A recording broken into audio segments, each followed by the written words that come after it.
Hello, hello, and welcome to Pique My Interest, a podcast dedicated to creativity. My name is Scoob Decker, and I am an artist, and your host. Pique My Interest is an exploration in meeting some incredible artists, learning about their craft and exploring what makes them create. This next guest does not have an art background.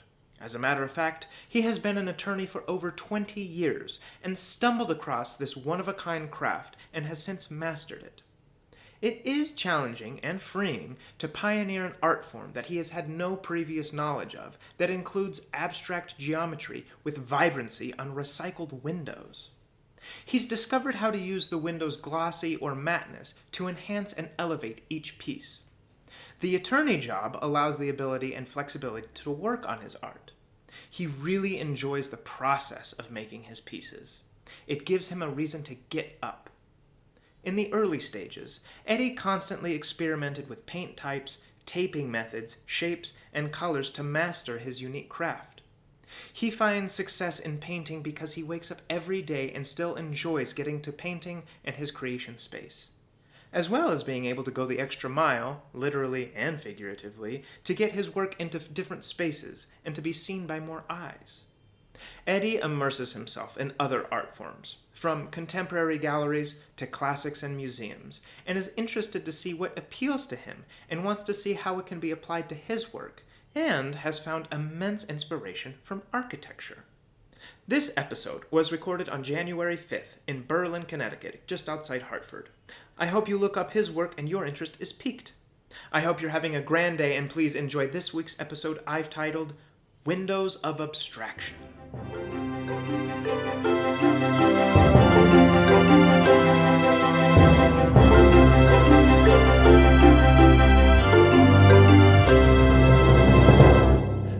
Hello, and welcome to Pique My Interest. I'm currently in Berlin, Connecticut, sitting in the home/studio creation area of this incredible artist.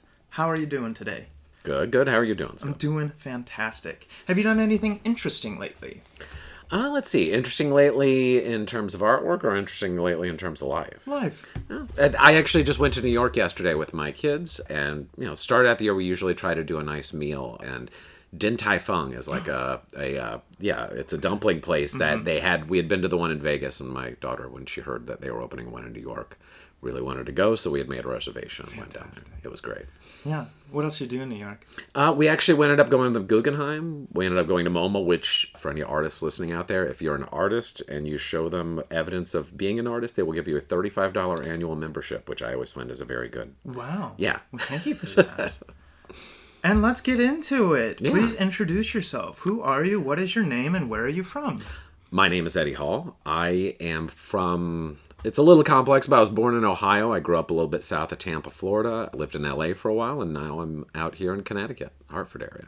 And pique our interest. What is your craft? My craft, to try to put it a little succinctly here, is that I'm a acrylic painter, and I work on residential house windows. Yes.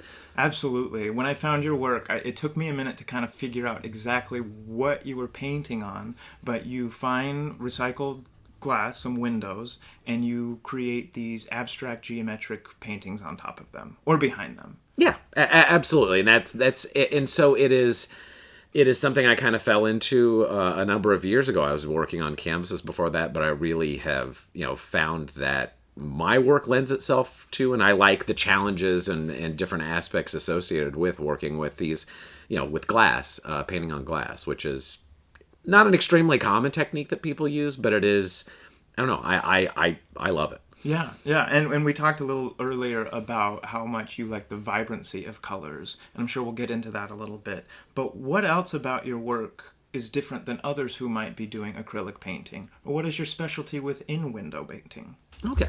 Well, I would say for specialty within window painting, I don't find a lot of artists doing it. I will say that I think I have a very specific style. I like abstract geometrics and a lot of architectural and design themes in my work, with a lot of color vibrancy, as you mentioned. And I think I would be doing that even if I wasn't working on windows. But I really try to use the unique character of the glossy versus matte, or working with transparency with windows to enhance that work. before when I used to do just work on canvases, I actually used to add gouache into my acrylic paint, which, if anybody's looking for an interesting technique, if you add enough gouache to acrylic paint over time, it creates kind of like an alligator effect. Once it dries for like 6 months, it actually kind of, I went back to some old paintings and found these but I was doing that because I was looking for this vibrancy of color. And when I started working with windows, I really found that, you're seeing probably the thickest, most vibrant layer of paint is on the actual, you're not looking at the surface paint, you're looking at what the very first, lowest down coat is, but it's just on the other side on the glass. And then, as you said, working with it and realizing like, I can paint on one side, have some part be glossy, have some part be matte. It really is part of it that really intrigues me. I absolutely love meeting artists who are really exploring their own kind of craft. And whether you're trailblazing, finding your own methods or whatnot, I just want to thank you for continuing exploring and sharing that with everybody. But I want to know, do you have an education in art? What's your background? I actually don't. I really didn't start painting until I think I was 38 years old. I was always interested. I read a lot when I was younger. I was always interested in being a writer, but never had gravitated toward visual arts until I just kind of happened upon it, and it stuck with me. There's something about painting and, to me, working in a visual art, the immediacy of, being able to show your work to someone, being able to get their feedback. It's kind of this immediate thing once it's complete. It's not giving somebody a short story and hoping they read it a month later. You show someone a painting right then, you can see their reaction and get their feedback. Yeah, and so instant gratification. Yeah, it really is. And painting is not your main career. No, absolutely not. What do you do? So right now I'm the chief operating officer of a company, but essentially, I'm an attorney. I've been practicing for 20 years. It is a very strange niche area of, we actually work in unclaimed property law, which is like we audit big companies on behalf of states to see if they have property that's owed to people. And not a lot of follow-up questions about that when I tell people what I do. It's not the most interesting thing on the face of the earth, but it is, it's afforded me the flexibility to be able to work on my art. And that really, I do enjoy that aspect of it. I definitely feel for artists out there where it's like, it's hard. It's a hard living to try to make your living as an artist. And, from entering shows to gallery fees to all kinds of things, it's like, it's not an easy way to get out there and make your way as an artist. So I'm very grateful for the fact that I have this other career that can help. Yeah. And most artists that I have talked to who balance their careers with their art careers as well usually have an upbringing centered around art, something that scratches at their soul from a very early beginning to be creative. Do you have that upbringing? No, honestly, I don't. I don't come from a particularly... no one in my family had really done art when I was younger. It's not something that was really heavily present in my household or in my education or anything like that. I will... Actually, in terms of interesting stories about this type of thing, I didn't even think about saying this, but my grandmother, which I was never really present around the time, painted for a very brief period in the 1970s, and she always kind of had crazy stories about a lot of different things. She was a very interesting character. But with this, my mother apparently came home one day, and she was painting oil paintings in the living room, like at a pretty decent, level of quality. It was these, oil paintings that eventually she was selling. They owned a bar at the time and she was selling them there. But she said that there was a ghost, this Spanish man, that would tell her how to paint each of her paintings. He would like kind of talk over her shoulder and tell her how to paint everything. And then apparently, which is the one painting I really want to inherit, is that apparently she got into a fight with him while she was painting and had a disagreement over what it was, and he went away, and my mother said she never painted another painting again after that point. Wow. So that, I didn't even think about that and when you first asked it, but that, wasn't present a lot when I was growing up in the household or in my education, but there's definitely apparently a little bit in the lineage there. Yeah. Subconscious paintings, whether that be inspired by the unknown. That's fantastic. And let's get into it a little bit. What piqued your interest about windows? You said you painted a little bit on canvases. What made you decide to go into the windows? And I know sometimes you find them on the street, sometimes you find them in a Goodwill. What piques your interest about windows? So there was a window in my kitchen, and it had been there. I mean, it's hanging up there right now, but it is, it's been hanging up there for probably 17 years since I've owned the house. It was something that was bought, I think it was an antique auction, kind of general, like clear center and, little colored squares all around the outside of it, a very kind of standard antique window. And it had been there, and it just kind of had some stickers on it, and it always kind of bothered me. It was, one of the centerpieces of the kitchen, and I had been painting on canvas for 3 or 4 years at the time, and I'd just gone out to the Frank Lloyd Wright Foundation out in Arizona, the Towson West, and I went and I saw some of the stuff there, and I'd been very, very kind of inspired by his art.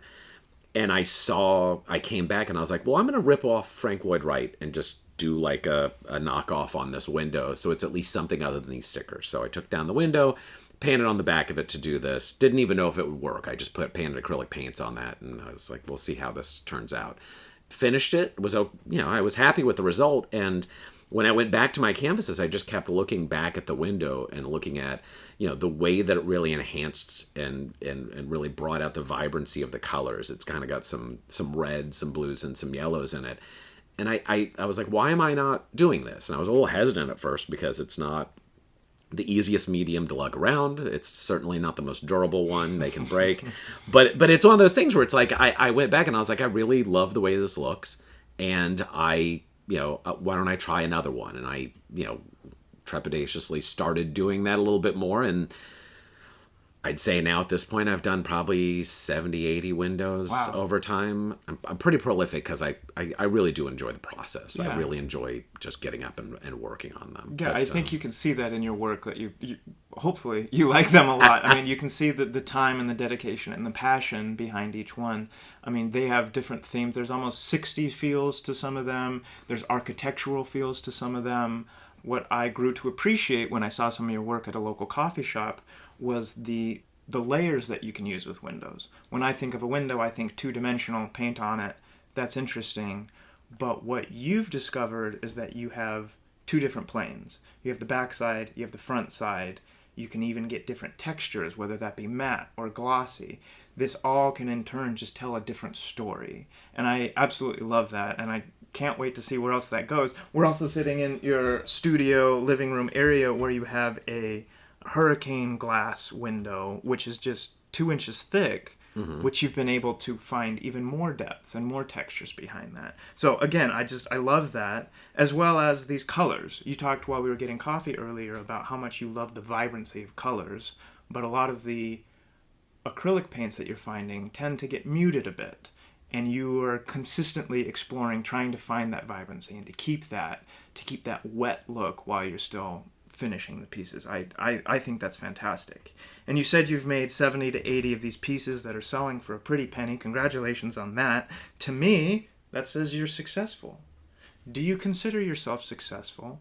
What is success in painting, and what got you succeeding? Well, I'd say it's an interesting thing because, as we talked about, I'm an attorney. I'm never going to be able to sell paintings at a clip and at a price that's going to end up replacing that. I don't ever see myself not having that other career. But that being said, to me, success is waking up and having an idea and wanting to put it down on, canvas, for lack of a better term, for putting it on a window. To me, that, if I'm able to create work, and I'd say I'm maybe happy with 1 out of every 3 of my works, honestly. And that to me is success, is just to be able to look back at works and say, I made something this year that I feel is within the caliber of work that I feel is good, something I'm willing to exhibit, something that I think other people would find interesting, and I think something that hopefully contributes to the artistic community. And when you talk about what has led me to success, I think if I bring it again, whatever you see as a success necessarily, but in the art world, I think there's a great community in the Hartford area, and I think there's also, well, I say Hartford, Connecticut, really. I was in, I think, 43 shows last year. Wow. I'm a little, I get a little obsessive, and, I try to, I'm known as I'm applying to everything, and I'm willing to drive to go, put them out in shows.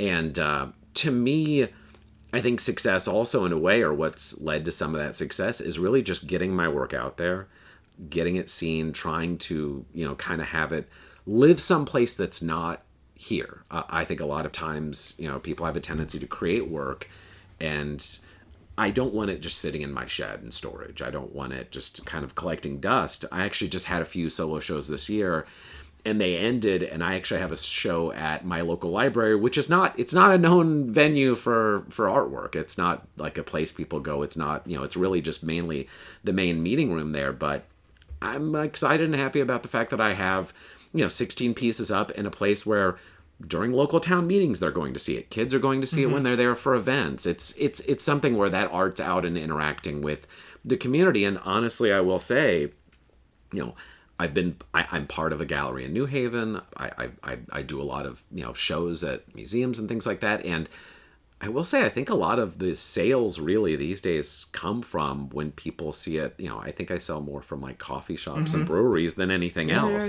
Because I think honestly, you want to interact with people that are showing up to art shows. Usually are from the art community, and I know I don't have any more room for art. And so I think in a way it's always nice to get your work out there and get it kind of like circulating. Yeah. It's very exposing to get your work into a coffee shop, something that people will be able to see all the time. And what I think your work does is it's a conversation starter. It's definitely, oh wow, look at that, and you can have a whole 5-minute conversation just talking about that, and before you realize that it's a window, that it's been recycled, that there's been so much work into it, and then you can really start diving into it with your friend. And another thing that I noticed while looking at a lot of your pieces at the coffee shop that I saw, I took my wife, Lizzie, and we were talking about how on regular canvases, you kind of just get refracted light. The light bounces off it, and that's what you see. What I think is cool about your glass is that you're dealing with transparency. You're getting some light bounced back, you're getting some light coming through it, some light coming from behind it, and it's all, again, just kind of telling this new story.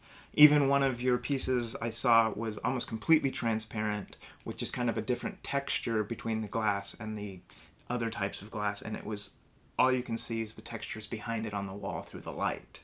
So I just think that's absolutely brilliant. And I want to talk a little bit about your creation process. Where are you getting these ideas? How are you designing them? Are you using some kind of tablet to write these out? Are you putting them down on a piece of paper? And then how are you putting them onto the glass?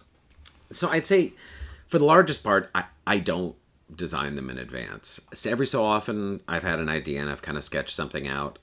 So one of the pieces that you're speaking of that you saw that was completely transparent, I had actually done 3 of the exact same image, and I was at the Philadelphia Museum of Art, and I just looked up at the ceiling in the lobby, and I just saw this interesting, kind of 2 lights in the center, and then squares kind of going out from there, that it was created in the ceiling by the way they put this light fixture in, and I took a photo of it, and went from there and kind of created these works based on that. And I had 3 windows that were exactly the same, which I don't necessarily run into all the time.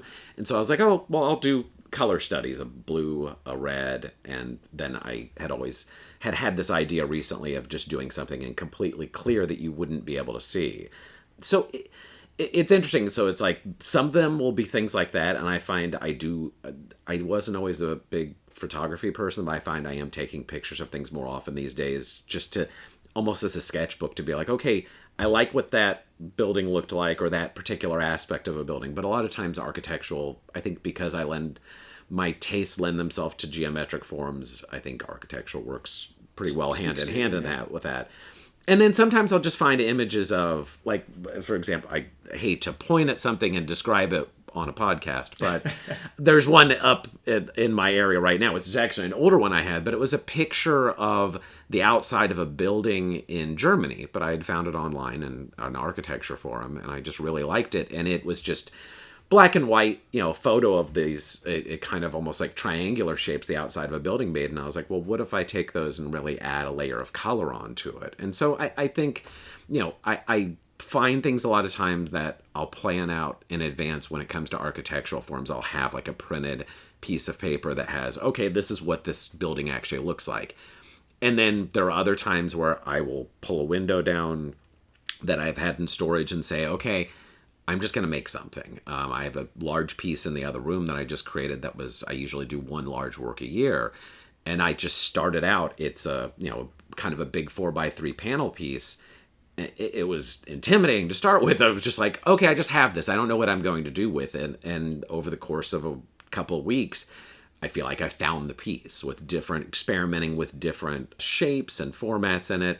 And then to add another element that people might not necessarily understand about my work in a way, razoring some of it, which is, I will go through and take off work that I've done. It's like sometimes you experiment with something, you say, those shapes, they're not really working for me, that, this is not coming together cohesively. So I will have, I was mentioning right before we were talking, I have a specific kind of X-Acto knife that has like a 1/2-inch chisel to it that I can just use to kind of strip off smaller areas. Or I'll get drywall blades. I always have a big stack of drywall blades that you can, if I need to take off a huge area, it's pretty quick. But it really is, other artists that work on canvas, they'll have, okay, well, I paint up and I paint over it. I'll cover that and redo that section in a slightly different shade or something like that if it's not working. But for me, it really is just taking it down and starting a section over again. Yeah. And without giving away too many of your secrets, you talked about the knifing it a little bit, and you talked about tape a little bit. Oh, yeah. How do you make your pieces physically? Do you lay them out with the tape, then you paint over it, then you peel it up, and then kind of just like work around it with the knife? Absolutely. So, and absolutely no secrets about my work either. I use a lot of tape in my work. Geometric forms, I think, lead to it. I will say, I think I know a lot of other artists that are out there that do geometric forms that freehand everything. And, I admire that, and there's a specific craft to that. And I think with any artist, it's what's important to you about how you do your work. And for me, the tape is an aspect of it. It's part of how I lay out my work. Sometimes it's part of the design aspects, using different widths of tape and things like that. But I will say, to anybody out there who's wanting to paint with tape, the green frog tape that's most commonly available is probably the best like commercially available tape. There's a tape brand called Oranda, Oranda, that does really good painter's tape that's more, I'd say, functional towards fine arts. And then I actually found there's a 3M tape that they only made in Japan, but you can get it on Amazon, that comes in very interesting widths that's like a blue color that I'll use those different tapes. I'll lay out the tape of what I'll tape out an area. Sometimes, I have also mentioned this earlier, I will use a Cricut and create a form. So if I'm looking to create a circle, I talked about this with you a little bit earlier, of like, I play towards my strengths and away from my weaknesses. And definitely one of my weaknesses is like, I'm not a traditionally, I have no arts training. This is not something I'm extremely well practiced in. And I'm also not necessarily the most precise person on the face of the earth. You wouldn't necessarily know that from my work, but I wouldn't want to see a circle I tried to do freehand. And so I'll use a Cricut to cut out a circle or a shape and work with it. And I'm hopefully adding a layer to it that, it doesn't make it the simple process of like, well, now that I hear that he makes his circles out of Cricut, I'm not even interested in his work anymore. It's like, I think I'm doing more to it than that, but I will also do that. I'll cut out a plastic form that then I'll adhere to the glass and then paint in between that, peel that off. So it is a lot of putting down a layer of something, painting, and then choosing a texture. There's sometimes I'll choose to really texture an area and try to, create a different texture on the front of the glass. And then sometimes I just want a flat kind of matte surface. And actually, again, I think you'll find I don't really have, hopefully you're okay with me mentioning products on this at all, but like there's an acrylic gouache that Liquitex makes that I find if I'm painting on the front of a surface, it gives me a really good clean matte finish. Like if I want to make it look like there's absolutely no brush strokes. And the only reason I mention this all is that it's like, I wish I had known about the frog tape or the Oranda tape 2 years ahead of time. When I look at my older work and I see these rougher lines, I was like, oh, I wish I had known about the other tape back then when I was making this. Because I think it's to segue slightly, it's a really important thing, at least that I found. There's a great support community and artists out there. I think everybody that's kind of like-minded in this area, I always, I try to be very upfront and trying to share. And I've really gained a lot from other people sharing techniques and ideas with me. I actually keep a section on my website where I put every single call for art or show that I know about in the area on there, just, so that way. I remember at one point in time there was a show, there's a museum nearby called the Mattatuck in Waterbury, and somebody was like, oh, the Mixmaster's coming up, you should apply for that. And I was like, well, why aren't we telling everybody about that? It's like, don't just tell me, it's like, I don't want my work on the wall because I'm the guy who knew about it. I want it to be because they chose it among all the best work out there. So I actually run an artist talk in a nearby city once a month. For a similar reason, we get together and share ideas and, opportunities and things like that. But it is an interesting thing out there because artists are sometimes seen as an insular set of people. And especially visual artists have a tendency sometimes to keep among themselves. And I think it's great to get out there and share amongst the local community. Yeah, I will say, coming from a theatrical background, it does tend to get a little cutthroat. You're competing for the art. You're going against somebody trying to achieve the same thing. Who's going to get this role? But I found a lot in the visual world, people are willing to help out. There might be a secret to them. This is what makes my work. But I've learned that a lot of artists are willing to help out and say, this is what I've learned, this is my technique, because they want to help the other artists out. So I do want to say thank you for sharing everything that you've learned and wanting to encourage other artists to explore. So thank you for that. I also want to talk a little bit about the frames of these frames. Sometimes you leave them, sometimes you paint them, sometimes they're as vibrant as the painting inside of them. How do you choose what to frame the piece with? I think it honestly is. It's almost sometimes as important of a part of the work as the subject itself, which most people would think inside the glass area is the work itself. But I start all the time with a residential window. Usually, every so often, I'll work with some other things. I have some mirrors. I think I might have had some mirrors at the coffee shop even. But I'll start with these works, and as you can imagine, they're not necessarily in great condition all the time. I'll end up sanding them. Sometimes they've got old paint. Sometimes they're in decent enough condition where the wood is actually like, oh, maybe I could stain that and make that work. And even that, it's sometimes you finish. It's usually the last thing I do when I'm creating a work. It's almost done, and then I'll go, okay, does this, but the work I have on my easel right now, I'm debating whether or not it's primarily red and white, and I have the frame as red, like a vibrant red color, and I'm like, I don't know. I don't know if it lends itself more to being black. I don't know if it lends itself more to changing it to a different color, but I'm kind of letting it live with it right now and look at it. But it is, I find an important consideration, and to choose whether or not to leave the, most windows, sometimes they don't come with I don't get like the little, I should know all the technical names for this, but like the little levers that are on it, or, little lifts and things like that are attached to it, all the hardware. Sometimes I leave them on. Sometimes it honestly looks better when I leave them off. It depends. So I feel like it is just almost as an important part of it as painting the work, because it's the presentation of it. So while you're working, you let the piece talk to you a little bit. You don't necessarily stick to your guns. You kind of let, this is going to look a little bit, and you're able to work with that. Yeah, I think so. I mean, I don't come from an art background, right, so I find I don't necessarily always feel comfortable saying something like, well, it's speaking to me, or it's speaking through me, or something. But it is like, essentially it is like, I want it to look good. At the end, I want it to appeal to me visually, and I want it to be something that I think would catch my interest if I was in a room full of work and that's across the room. And so I will say I have a couple of pieces that I don't like, that I know it's like, I have one that I need to repaint the frame where I'm like, I think it's the frame. I think it's the color of the frame, and I think I don't like it. And I've seen that with other artists' work. I remember there was an artist's work that was at a juried show that we had at the gallery I'm part of in New Haven. And it had one color frame there, and then I saw it with a different color frame elsewhere. And it really, it dramatically changed and, to me, improved the work.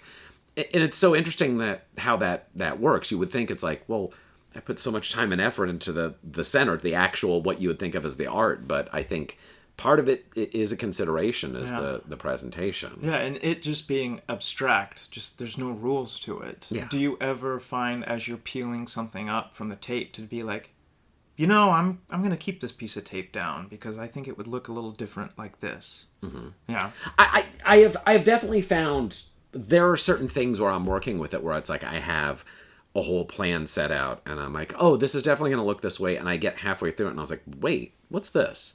What's this aspect of, again, I trying to stay away from pointing you towards the thing I'm working on right now, but even the piece I'm working on right now, I had planned out a whole section to be covered, and then I finished half of it, and I was like, well, that's an interesting effect that's going with just the way that it's set up right now. And I think it's not an uncommon thing for especially abstract painters to say of like, oh, I had planned to do 100% and I got to 60% of it, and actually where it was at 60% looked more interesting than I thought it would be at 100. And so I decided half of it's knowing when to stop. Yeah.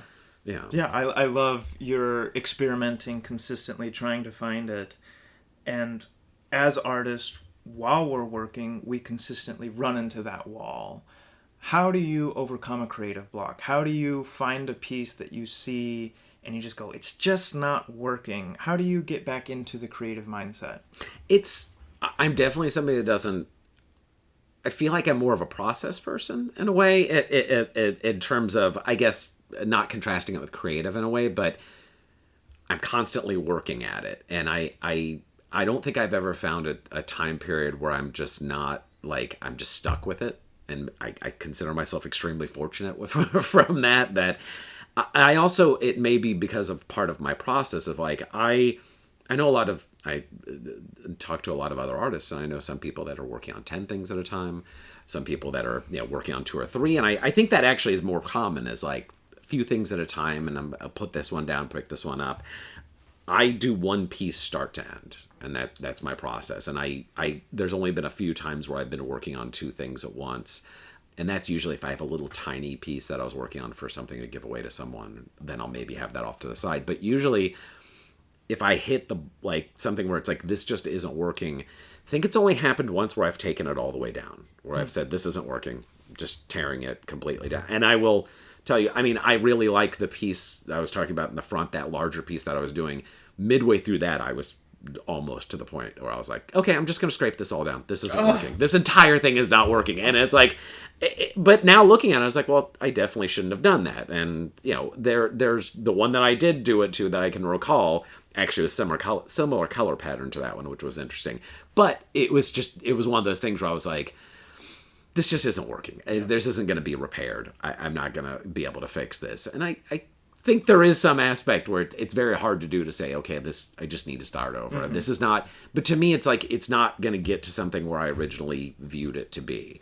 So I don't know, I guess it's a long-winded answer to it of like, I think I try to experiment with things. Yeah. I try to get rid of something. I try to add something. And it really is, to me, I think a lot of times I talk about my relationship with art, and again, I'm grateful to have it because it's really this important aspect to my life, to where it's like it gives me a reason to get up. It gives me a reason to go through the day of like, okay, I have this idea in my head. I want to get it out, and I have this medium, and I'm so happy that I found that.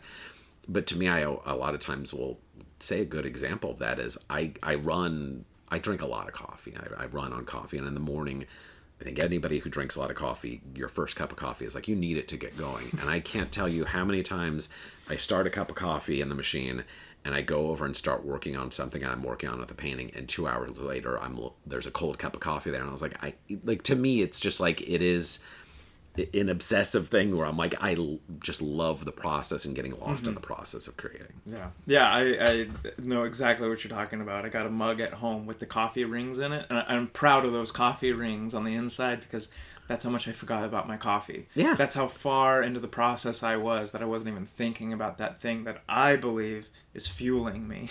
Yeah, and I think that's the key to for it's so great when you come across the thing that you're like, I can get that lost in it. Yeah. And be it, again, it could have taken any form. I could have found this with writing or something else, but I really, I don't know, there's something that it seems to be working for me for now. I enjoy it. And speaking of being fueled, what gets your creative juices flowing? What inspires you? I try to constantly immerse myself in art, and I'm not an academic.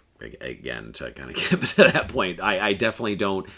I can't tell you, run through a list of artists and say, okay, I really love this school versus that school. But what I will say is, anytime I have the time and ability, I will get out to a museum. I'll go through. I'll see what appeals to me.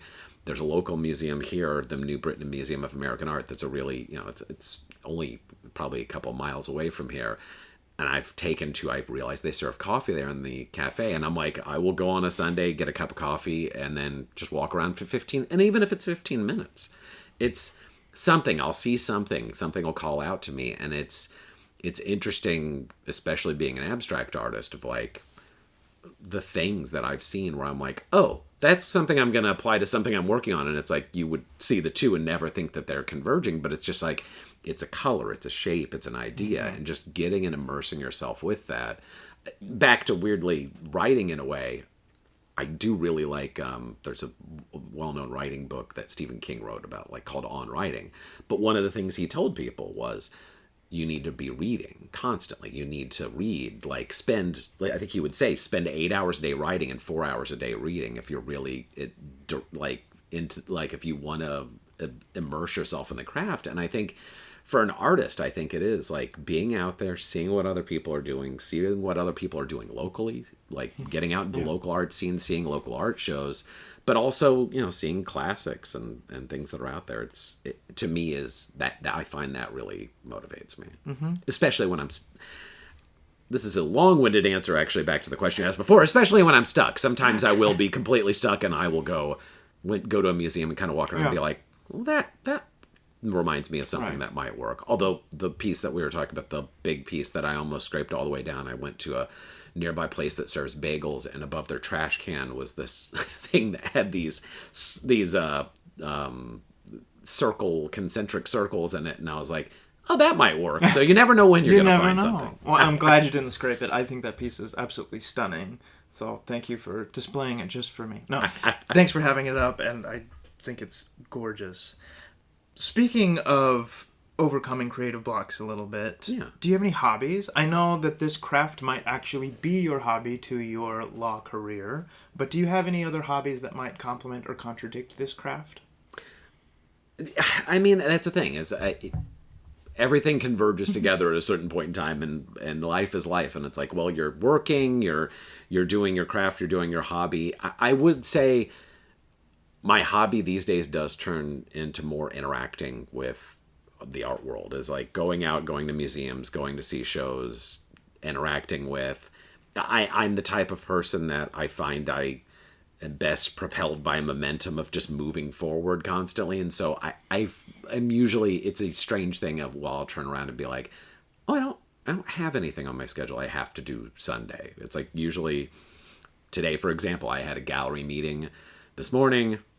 I'm speaking to you this afternoon. This evening, I'm on a board of a different organization that's an arts organization. I need to attend their meeting. And I was like, today's one of those days where I was like, oh, this might be a little too much. I was in New York all day yesterday, but it is, I mean, for me, I would say, again, the roundabout answer here, my hobby is the art in a way, as much as I view it as probably one of my more fulfilling and one of my reason for being, in a way. It does fall into more what traditionally people would say as hobby.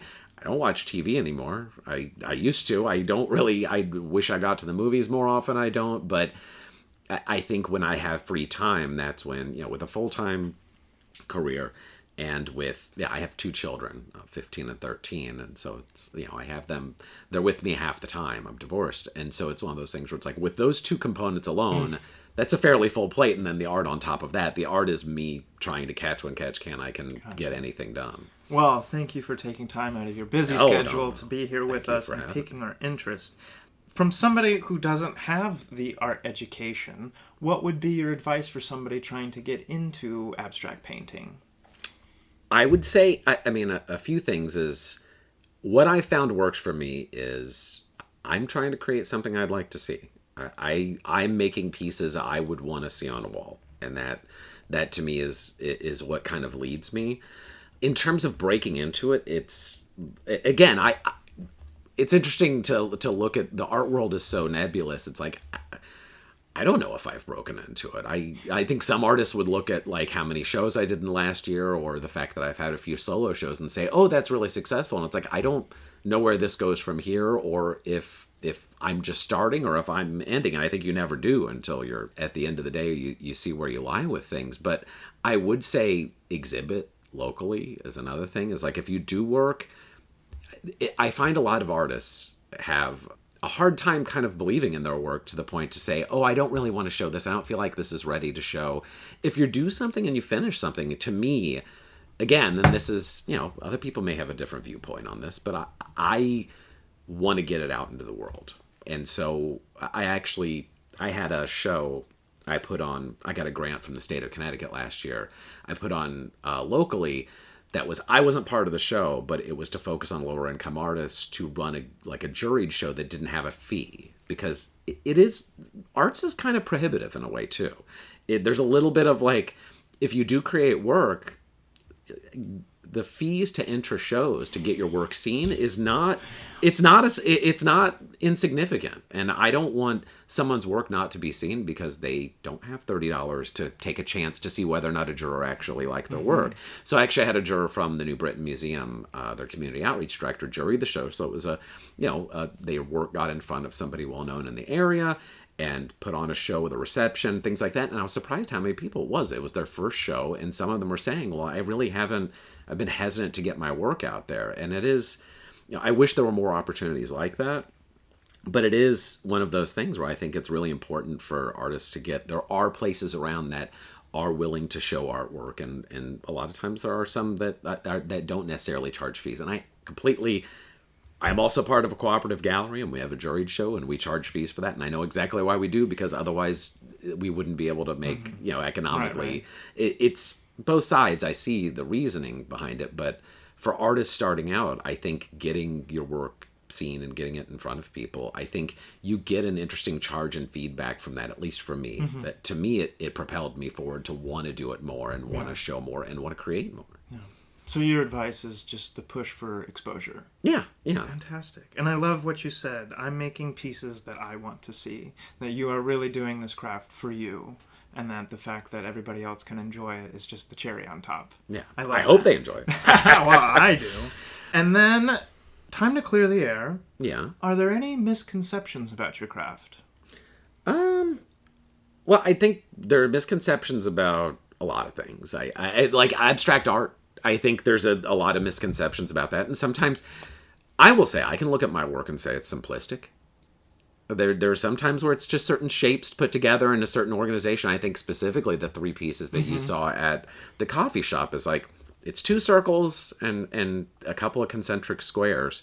And honestly, looking at those, I feel those are better composed than some of my more intricate pieces. And to me, that composition works well, and I really enjoy those pieces. But I could see somebody saying, well, I could do that. I could put 4 squares together. I can do that on a tablet, and it's there, and it's done. So I think there are some misconceptions about that, and I think any abstract artist struggles with that, of like, well, I could, and what people always say about art, well, I could do that. Right. And it's like, well, if you could do that and you want to see that, then make that. Right. But beyond that, I think with my specific, what I do, the biggest misconception I get about my work is that people think it's stained glass when they see it, which is an interesting one. But people will be like, "Oh, I thought since it's in a window, I thought it was actually like you had replaced out the glass." I also hear people say a lot of times of like, "Oh, so you paint the glass and then you put it in the frame," and it's like, no, I'm working with an old window. I start with it. I got to clean it down and take everything out, and it's a process, but I enjoy it. And then I'd say the other misconception, at least about my work, is that people will sometimes say, oh, well, I'd love to put that and replace a window with it. And it's like, well, it's not stained glass, so it's painted, so it's never going to look good with being backlit. I mean, I've designed some that look good being backlit, but it has to be a specific type of thing to put together. And then one thing, just as a challenge and a slight misconception, is when I put them online, which is probably the most accessible way that people can see your work, and how you submit it to things, it's very hard to capture. Like, I have to drape my ceiling with a cloth Right, and put right. the thing on the floor and take a picture from above so as to not catch myself or the reflection in it. Shadows. But there are so many times where I'll do things, and I honestly feel like I'm doing it to myself because I keep designing things in ways where you can't even see the detail in it from the actual photograph. So there is a little bit, like, so again, I hate to point you towards something in front of me, but there's a piece behind you, or behind me, that has texture to a certain surface, and if I just take a picture of it, it looks like nothing. Yeah. I actually have one that is black with some gold leaf and some red, and most of the work is just the textures of this clear coating that I put on the front of it. And if I take a picture of it, it just looks like a black square. And it's like, well, but it's interesting because it's like it's what I wanted to do. I love when I see it in person, and I think it's a captivating piece.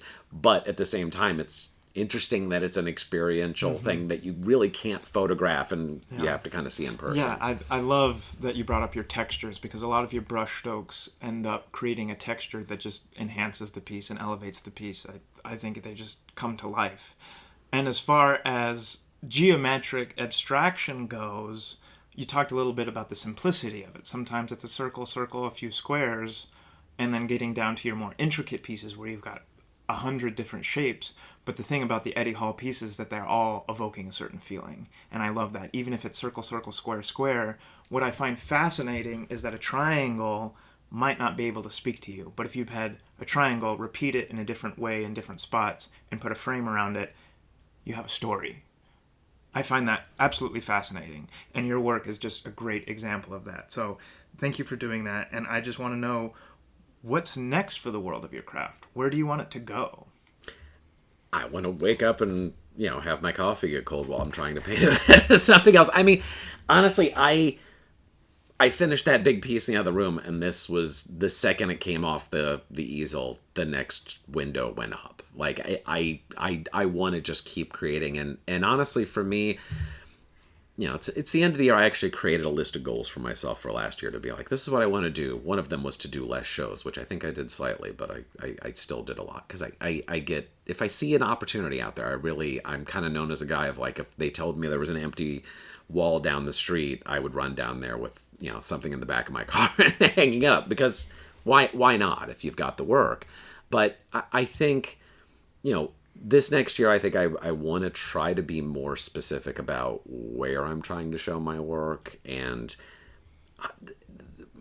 probably the biggest goal I have is I hope the craft grows. I hope I am experimenting in ways that I look back at my work and go, okay, I made a few things this year that I think really advanced what I'm doing. And it's interesting that you even explained something as being like, oh, it's an Eddie Hall piece. And it's like, it is interesting. I find over time, people say, like, oh, I see something that looks, I can tell it's one of yours from, as soon as I walk in the gallery, it just has a specific look to it.